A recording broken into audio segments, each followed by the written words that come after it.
Hello दोस्तों, आप सभी का हमारे YouTube channel daily current affair में हार्दिक स्वागत है। प्रतिदिन अति महत्वपूर्ण प्रश्न पढ़ने से पहले यदि अभी तक अगर आपने हमारे चैनल को सब्सक्राइब नहीं किया है तो सब्सक्राइब करें, लाइक करें एवं बेल आइकन दबाना ना भूलिए ताकि आपको करंट अफेयर विद स्ट्रेटेजी के नोटिफिकेशन प्राप्त हो सके। चलिए हम शुरुआत करते हैं पहले क्वेश्चन से। पहला क्वेश्चन दोस्तों, हाल ही में कौन सा राज्य सी इन्फो सिस्टम लिमिटेड द्वारा विकसित navigation system mobile application Maples पर सभी 784 दुर्घटना ब्लैक स्पॉट को मैप करने वाला भारत का पहला राज्य बन गया है? तो आंसर है दोस्तों पंजाब। तो बहुत अच्छा क्वेश्चन है दोस्तों। अभी जो है पंजाब राज्य सी इन्फो सिस्टम लिमिटेड द्वारा विकसित navigation system mobile application Maples पर सभी 784 दुर्घटना ब्लैक स्पॉट को मैप करने वाला भारत का पहला राज्य बन गया। नेक्स्ट क्वेश्चन आपका, भारतीय सिनेमा में 2021 के 69वें राष्ट्रीय फिल्म पुरस्कार में सर्वश्रेष्ठ अभिनेता का पुरस्कार किसे दिया गया है? तो अल्लू अर्जुन। बहुत अच्छा क्वेश्चन है दोस्तों। 69वें राष्ट्रीय फिल्म पुरस्कार में सर्वश्रेष्ठ अभिनेता का पुरस्कार अल्लू अर्जुन को दिया गया। नेक्स्ट क्वेश्चन, भारतीय सिनेमा में नेक्स्ट क्वेश्चन आपका, किसी बैंक में प्रत्येक जमाकर्ता की जमा राशि के लिए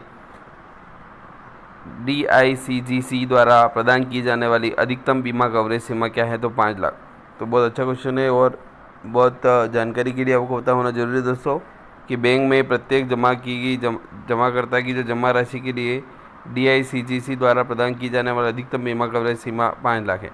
नेक्स्ट क्वेश्चन आपका, उत्तर प्रदेश का ऐतिहासिक शहर अयोध्या किस नदी के पास स्थित है? तो सरयू। आपका आंसर है दोस्तों अयोध्या जो है सरयू नदी के किनारे स्थित है। नेक्स्ट क्वेश्चन आपका, मलाला यूसुफजई के जन्मदिन के उपलक्ष्य में हर साल 12 जुलाई को अंतर्राष्ट्रीय स्तर पर मलाला दिवस मनाया जाता है।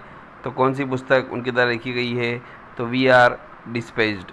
तो मलाला यूसुफजई के जन्मदिन के उपलक्ष्य में हर साल 12 जुलाई को जो मलाला दिवस मनाया जाता है तो उनके निम्न में से कौन सी पुस्तक उनके द्वारा लिखी गई है?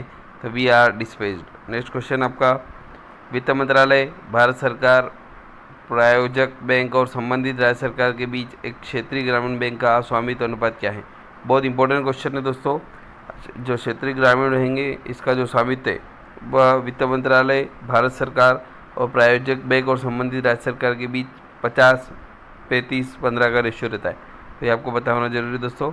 50 वित्त मंत्रालय, भारत सरकार 35% और प्रायोजक बैंक और संबंधित राज्य सरकार 15। तो 50-35-15 का रेशियो जो है एक क्षेत्रीय ग्रामीण का स्वामित्व का जो अनुपात रहता है।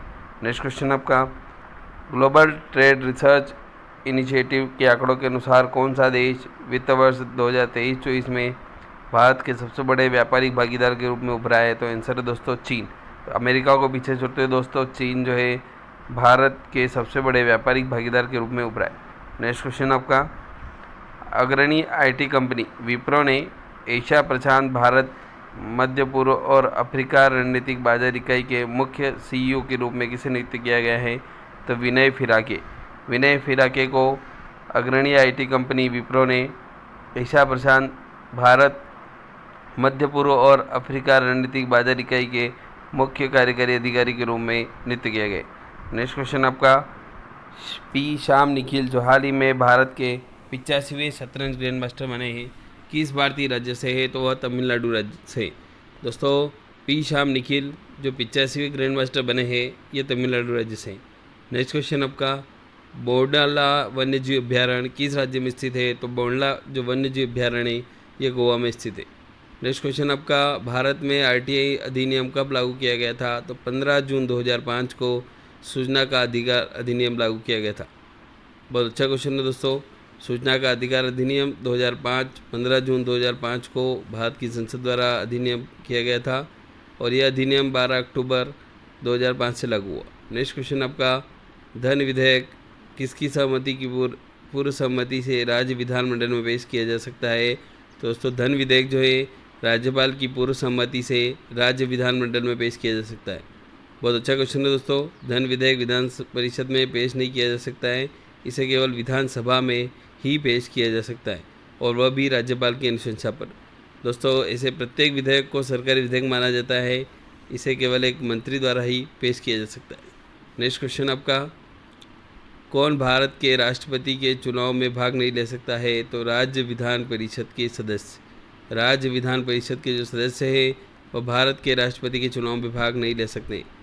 दोस्तों, भारत के राष्ट्रपति का चुनाव एक निर्वाचक मंडल द्वारा किया जाता है, जिसमें संसद के दोनों सदनों के निर्वाचित सदस्य, लोकसभा और राज्यसभा के सदस्य, केंद्र शासित प्रदेश के विधायिका के सदस्य शामिल होते। नेक्स्ट क्वेश्चन आपका, भाषाई राज्यों की मांग पर विचार करने के लिए 1953 में स्थापित राज्य पुनर्गठन आयोग का नेतृत्व किसके द्वारा किया गया था? तो फजल अली द्वारा जो है भाषाई राज्यों के मांग पर विचार करने के लिए 1953 में स्थापित राज्य पुनर्गठन का नेतृत्व फजल अली के द्वारा किया गया था। नेक्स्ट क्वेश्चन आपका, गांधी सागर बांध किस नदी पर स्थित है? तो चंबल नदी पर स्थित है, जो यमुना नदी की सहायक नदी है, और यह बांध भारत के मध्य प्रदेश के मंदसौर जिले में स्थित है। तो बहुत अच्छा क्वेश्चन है दोस्तों। गांधी सागर बांध जो है यह चंबल नदी पर स्थित है और यमुना नदी की सहायक नदी है चंबल नदी, और यह बांध भारत के मध्य प्रदेश के मंदसौर जिले में स्थित है। दोस्तों, गांधी सागर बांध भारत की चंबल नदी पर बने 4 प्रमुख बांधों में से एक है। अन्य 3 राणा प्रताप सागर बांध, जवाहर सागर बांध और कोटा बैराज। तो बहुत अच्छा क्वेश्चन है दोस्तों। नेक्स्ट क्वेश्चन आपका, कौन यूएनएससी का सदस्य नहीं है? तो भारत संयुक्त राष्ट्र सुरक्षा परिषद का स्थायी सदस्य नहीं है। यूएनएससी के 5 स्थायी सदस्य हैं, जिन्हें P5 के नाम से भी जाना जाता है। चीन, फ्रांस, रूस, यूके और अमेरिका। इन देशों के पास वीटो की शक्ति है, जिसका अर्थ है कि इनमें से कोई भी किसी भी प्रस्ताव के पारित होने को रोक सकता है, भले ही उसे अन्य सदस्यों के समर्थन का स्तर कुछ भी हो। तो दोस्तों, यूएनएससी का सदस्य भारत नहीं है, स्थायी सदस्य नहीं है। नेक्स्ट क्वेश्चन आपका, किसने हिंद स्वराज पुस्तक लिखी है? तो महात्मा गांधी। हिंद स्वराज या इंडियन होम रूल 1909 में मोहनदास करमचंद गांधी द्वारा लिखी गई पुस्तक है।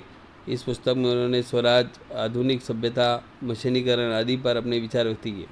नेक्स्ट क्वेश्चन आपका, दाब किसके संदर्भ में मापा जा सकता है? तो बल और क्षेत्रफल। दोस्तों, दाब को प्रति इकाई क्षेत्र की सतह पर लंबवत कार्य करने वाले बल के रूप में परिभाषित किया गया है। दबाव की ऐसा इकाई पास्कल है, जो 1 न्यूटन प्रति वर्ग मीटर के बराबर है। दोस्तों, दबाव को कई अलग अलग तरीके में मापा जा सकता है। एक सामान्य तरीका बैरोमीटर का उपयोग करना, जो वायुमंडल के दबाव को मापता है। एक सामान्य तरीका मैनोमीटर का उपयोग करना, जो किसी तरल या गैस के दबाव को मापता है। दोस्तों, दाब किसके संदर्भ में मापा जा सकता है? तो बल और क्षेत्रफल। नेक्स्ट क्वेश्चन आपका, तापमान को एक विशेष डिग्री तक नियंत्रित करने के लिए इस्तेमाल किया जाने वाला उपकरण क्या कहा जाता है? तो थर्मोस्टेट। दोस्तों, थर्मोस्टेट एक उपकरण है जो सही तापमान बनाए रखने के लिए हीटिंग या कूलिंग उपकरणों को चालू या बंद करके या आवश्यकता अनुसार गर्मी हस्तांतरण, तरल पदार्थ के प्रवाह को नियंत्रित करके सिस्टम के तापमान को नियंत्रित करता है। बहुत अच्छा क्वेश्चन है दोस्तों। यह जो है तापमान को एक विशेष डिग्री तक नियंत्रित करने के लिए इस्तेमाल किया जाने वाला उपकरण थर्मोस्टेट है। नेक्स्ट क्वेश्चन आपका, एक बॉडी के गति में इस तरह की गति होती है कि इसकी वेग वक्त के साथ बदलता है, इसे अविधिमान गति कहा जाता है। बहुत अच्छा क्वेश्चन है दोस्तों। बॉडी की गति में इस तरह की होती है कि इसकी वेग वक्त के साथ बदलता है, इसे अविधिमान भी कहा जाता है। नेक्स्ट क्वेश्चन आपका हम नेक्स्ट वीडियो में पढ़ेंगे। यदि अभी तक अगर आपने हमारे चैनल को सब्सक्राइब नहीं किया है तो सब्सक्राइब करें, लाइक करें, वो बेल आइकन दबाना ना भूलिए, ताकि आपको current affair with study GK के नोटिफिकेशन प्राप्त हो सके। Thank you.